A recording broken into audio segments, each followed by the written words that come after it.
గురుర్బ్రహ్మా గురుర్విష్ణుః గురుదేవో మహేశ్వరః గురు సాక్షాత్ పరబ్రహ్మ తస్మై శ్రీ గురవే నమః.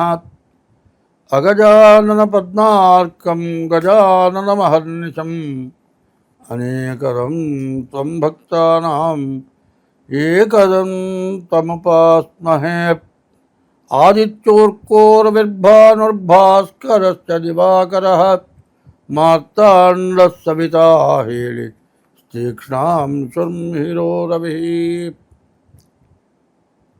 2025 సంవత్సరం జూన్ నెల 1వ తారీఖు నుండి 30వ తారీఖు వరకు ఈ నెల మాస ఫలితాలు చెప్పుకుందాం. ఎప్పుడు కూడా కొన్ని గ్రహాలు ఉన్నాయి.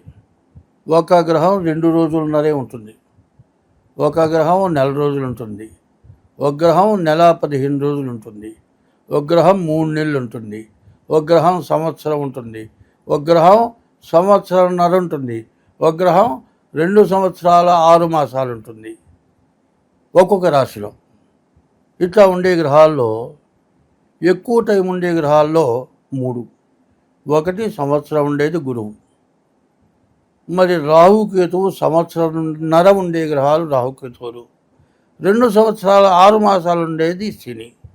ఈ 3 గ్రహాలు కూడా మార్చి నుంచి మే నెల లోపల మారినాయి. దీనివల్ల రకరకాలైన సమస్యలు వస్తాయి. ఈ సమస్యలు ఈ సంవత్సరం కొత్త సంవత్సరంలో పాపగ్రహాల వల్ల చాలా సమస్యలు, అంతర్యుద్ధాలు వస్తాయని చైత్ర శుద్ధ పాడ్యమికి ముందుగానే నేను చెప్పాను. ఇప్పుడు కూడా జరుగుతోంది. అంతర్యుద్ధం అంటే పబ్లిక్గా ఎదుటబడి యుద్ధం చేసుకుంటే బహిర్యుద్ధం. యుద్ధం వద్దు వద్దు వద్దంటూ బార్డర్లో కాల్పులు జరపడం, దానికి ప్రతి కాల్పులు జరపడం, వద్దు ఆగిపోండి అంటాం. విదేశాలు ఆగిపోయిన తర్వాత మళ్ళీ తిరుగుబాటు చేయటం, ఇవన్నీ కూడా ఏదైనా ఉంటే ముఖాముఖి కొట్టుకోవటం వేరు. వెనక నుంచి దొంగ దెబ్బ అంటారు. ఎదురుండి కొట్టుకుంటే అది వేరే, చాటు నుంచి కొడితే ప్రాణం తీసే దెబ్బ కొట్టచ్చు. ఇటువంటి సమస్యలు ప్రపంచానికి, కుటుంబాలకి, మంచికి చెడుకి కూడా వస్తుంది. 2025 సంవత్సరం జూన్ నెల 8వ రాశి వృశ్చిక రాశి. ఈ వృశ్చిక రాశికి కుజుడు అధిపతి. అటువంటి ఈ రాశికి ఏ గ్రహాలు కూడా బాగాలేవు. శుక్రుడు బుధుడు తప్పితే ఏ గ్రహాలు కూడా బాగాలేవు. దీనివల్ల మంచి అని చెప్పడానికి ఎక్కడా అవకాశం కనపడలేదు. మరి ఈ రాశి వాళ్ళకి చెప్పటానికి వీలుగానటువంటి కష్టాలు ఎక్కువగా కనపడుతున్నాయి. కాబట్టి ఈ రాశి వాళ్ళు ఏం చేయాలి, ఎట్లా బతకాలి, కనీసం తినటానికి తిండికి కూడా ఇబ్బంది పడేటువంటి పరిస్థితి వస్తుంది. ఇంట్లో గృహకల్లోలాలు, తల్లి బిడ్డలు కానీ, తండ్రి బిడ్డలకు కానీ, భార్యాభర్తలకు కానీ ఈ వృశ్చిక రాశి వాళ్ళకి ఎక్కడ లేని కష్టాలు వచ్చేటువంటి లక్షణం కనబడుతుంది. దీనివల్ల చాలా ఇబ్బందులు కనబడుతున్నాయి. అష్టమంలో గురువు పడ్డాడు. ఈ అష్టమంలో గురువు వల్ల చాలా కష్టాలు, తగాదాలు, గొడవలు, సమస్యలు ఎక్కువగా వస్తాయి. దీనివల్ల చాలా ఇబ్బందులు పడటానికి అవకాశం ఉంది. ఎప్పుడు కూడా గొడవలు, తగాదాలు పెరిగితే, మనస్సు కనుక బాగుండకపోతే ఏమవుతుందంటే ఏ పని చేయలేరు. చేయవలసిన పని కాకుండా చేయకూడని పని చేస్తారు. ఇట్లా చేసి చాలా ఇబ్బందులు పడతారు. ఈ వృశ్చిక రాశి వాళ్ళు, ఆడవాళ్ళు అయితే కొన్ని పొరపాటు పనులు చూసుకుంటారు. అన్నం ఉడికిందండి, పొయ్యి ఆపేశాను అనుకుంటారు. పొయ్యి శాంతం ఆగదు, లైట్లో వెలుగుతూనే ఉంటుంది. తీరా అన్నం తినబోయేటప్పటికి లోపల అన్నం మొత్తం మాడిపోతుంది. అరే పొయ్యి ఆపానే ఎందుకయింది అంటే శాంతం ఆగదు. అదే కాదు, వంట చేస్తూ వేయవలసిన ఉప్పుకు బదులు 2 సార్లు వేస్తారు. వేసింది మర్చిపోయి మళ్ళీ వేస్తారు. ఎందుకంటే మనస్సు ప్రధానమైంది. మనస్సు స్థిమితం లేక అస్థిమితం ఎక్కువైపోయిందంటే ప్రతి పని కూడా సరిగ్గా చేయలేకపోతారు. దానివల్ల చాలా ఇబ్బందులు పడతారు. దానివల్ల రకరకాలైన నష్టాలు పడటం జరుగుతుంది.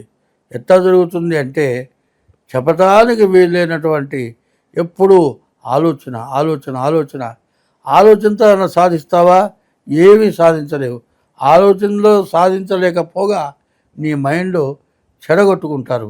ఒక్కొక్కళ్ళు నేను చూశాను, ఇట్లాంటి చెడు టైంలో లుంగి కట్టుకొని చొక్కా చదువుకోకుండా బయటకు వెళ్ళినామంటున్నారు. ఎదురొచ్చి ఎక్కడికి పోతున్నారంటే అదే బలానా పని మీద బజారుకి వెళ్తున్నారా అంటాడు. అదేందిరా చొక్కా లేకుండా వెళుతున్నావు అనేటప్పటికీ అదే ఇదేంది ఇట్లా మైండ్ లేకుండా చొక్కా లేకుండా వెళుతున్నాను అని అప్పటికి గుర్తొస్తుంది. ఏమిటంటే నీ మనస్సు సరిగ్గా లేకపోతే ఇట్లాంటి సమస్యలు కూడా వస్తాయి. ఈ వృశ్చిక రాశికి పూర్తిగా బుధుడు ఒక్కడు తప్పితే, శుక్రుడు తప్పితే, ఈ 2 గ్రహాలు తప్పితే ఏ గ్రహం కూడా బాగాలేదు. కాబట్టి రాశి ఫలితమే ఇంత ఘోరంగా ఉంటే జన్మలగ్నాన్ని గురించి చూసుకోవాలి. ఎప్పుడు కూడా నేను ఒకటే చెబుతూ ఉన్నాను, ఏ వ్యక్తికైనా సరే సుఖము కష్టము సమానంగానే చూసుకోవాలి. ఎంత కష్టాన్నైనా సరే పడటానికి సిద్ధంగా ఉండాలి. సుఖంలో సంతోషపడకూడదు, కష్టం వచ్చినప్పుడు దుఃఖపడకూడదు. కష్టం వచ్చినప్పుడు చాలా బలంగా నిలబడాలి మనిషి. ఎప్పుడు కూడా ఎటువంటి కష్టాన్నైనా ఎదుర్కొని ఆఖరి మంచినీళ్ళు దాగి బతికైనా సరే తను చేయదలుచుకున్న మంచి పని చేయాలి. ఇప్పుడు ఏమండి, పంచపక్ష పరమాన్నాలతో అన్నం తినచ్చు, ఉట్టి పచ్చడి వేసుకొని మజ్జిగ పోసుకొని అన్నం తినచ్చు. పచ్చడి మజ్జిగతో ఖర్చు తక్కువ అవుతుంది. కష్టం వచ్చినప్పుడు అట్లా తింటే నీకు వచ్చిన నష్టం ఏంటి? అప్పులు చేసి ఈ కష్టం కాక ఇంకో కొత్త కష్టం తెచ్చుకొని అప్పుల వల్ల బాధపడేదానికంటే నేను చెప్పినట్టు ఒక పచ్చడి వేసుకొని మజ్జిగ పోసుకొని తింటే కూడా తప్పు లేదు అంట. ఒకరి చేత అడిగించుకోకుండా వాడు వాకిట్లోకి వచ్చి నాకు అప్పు అని అడగకుండా ఎవడైతే బతకగలుగుతాడో వాడంత ధన్యుడు ఇంకోటి లేడు. ఎందుకంటే తప్పనిసరి నేను ఎక్కడన్నా అప్పు చేస్తే వాళ్ళు వాకిట్లోకి వచ్చి డబ్బులు అడుగుతారేమో అని భయం, ముందుగానే వెళ్ళిపోతా. వాళ్ళ దగ్గర పోయి సమాధానం నేనే చెబుతా. నేను ఎవరు అడిగారయ్యా నువ్వు ఇస్తావు నాకు తెలుసు అన్న వాళ్ళు చాలామంది ఉన్నారు. అయినా సరే వాడు వచ్చి అడుగుతారేమో, పరువు తీస్తారేమో, నలుగురు ఎప్పుడు ఇస్తావా డబ్బులు అంటారేమో అనేంత భయపడతా. ఎప్పుడు కూడా ఆ అప్పుకి భయపడ్డవాడు సుఖంగా బతుకుతాడు, అప్పు తీసుకున్నవాడు ఆనందంగా బతుకుతాడు. ఒకవేళ అప్పు భయపడుతూ అప్పు తీసుకుంటే ఎంత కష్టమైనా పడి అప్పు తీరుస్తాడు. అప్పు నీకు అధికమైన బాధను తెచ్చిపెడుతుంది. మరి ఉప్పు కారం వేసుకొని తిన్నా సరే పొడి ఉప్పు కారం అన్నంలో కలుపుకొని తిని అప్పు లేకుండా బతికిన వాడు చాలా గొప్పవాడు అంటారు. మరి అప్పు చేసి సినిమాలో పాట ఉంది, అప్పు చేసి పప్పు కూడు తినరా ఓ నరుడా. ఈ పాట చాలా బాధల్ని తెస్తుందని తెలియపరిచింది. కాబట్టి ఇటువంటి బాధలకి లోను కాకూడదు. మరి ఈ రాశి వాళ్ళు పూర్తిగా మీ డేట్ ఆఫ్ బర్త్ ద్వారా మీ జాతకం చూపించుకోవటం చాలా అవసరం. పైన ఈ రాశి వాళ్ళకి, వృశ్చిక రాశి వాళ్ళకి 5ంటికి శని వచ్చాడు, కొంతవరకు పర్వాలేదు. నిన్నటిదాకా అర్ధాష్టమ శని చాలా కష్టాలు పడ్డారు. దాని మీద ఇప్పుడు కొంత నయం. కానీ ఏదైనా కూడా ఎటువంటి కష్టం పోవాలి అంటే ముందు నీ ఇష్టదైవాన్ని పూజించడం, ఎప్పుడూ భగవంతుణ్ణి స్మరించడం చాలా అవసరం. ఇట్లా ఎవరైతే ఉంటారో వాళ్ళకి ఎటువంటి సమస్య రాదు. కాదండి, మీ డేట్ ఆఫ్ బర్త్ ద్వారా మాత్రం తప్పనిసరిగా మీ జాతకం చూపించుకోవడం చాలా అవసరం. అట్లా ఎవరైతే చేస్తారో కష్టాల నుండి బయటపడతారు. చాలామంది పొద్దుగూకులు జాతకం చూపించుకో అని చెబుతున్నాడు అనుకునేవాళ్ళు కొంతమంది ఉన్నారు. అయితే కొంతమంది ఫౌండేషన్ లేకుండా ఇల్లు కడితే ఇల్లు ఎంతకాలం నిలబడుతుంది? ఇంటికి ఫౌండేషన్ ఎటువంటిదో నీ గ్రహస్థితి ఎట్లా ఉందో చూపించుకోవటం అంత అవసరం. అట్లా ఎవరైతే ఉంటారో వాళ్ళకి ఎటువంటి నష్ట కష్టాలు రావు, శుభం. అదే కాదు, ఎవరి వృత్తిలో కూడా ఈ చెప్పింది బాగా మనస్సులో పెట్టుకొని మన దగ్గర ఉన్నవాళ్ళు, మన తోటి వాళ్ళు సక్రంగా బతుకుతున్నారా, వాళ్ళు తింటున్నారా, వాళ్ళ బతకగలుగుతున్నారా ఆలోచిస్తే అడుక్కు తినేవాడు మాత్రం ఎక్కడా ఉండడు. అడుక్కు తినేవాడు లేకుండా పోవాలంటే నీ దగ్గర బతికేవాడు వాడు బాగుండాలని కోరుకోండి. అట్లా కనుక ఉంటే అడుక్కు తినేవాడు లేకుండా పోతాడు.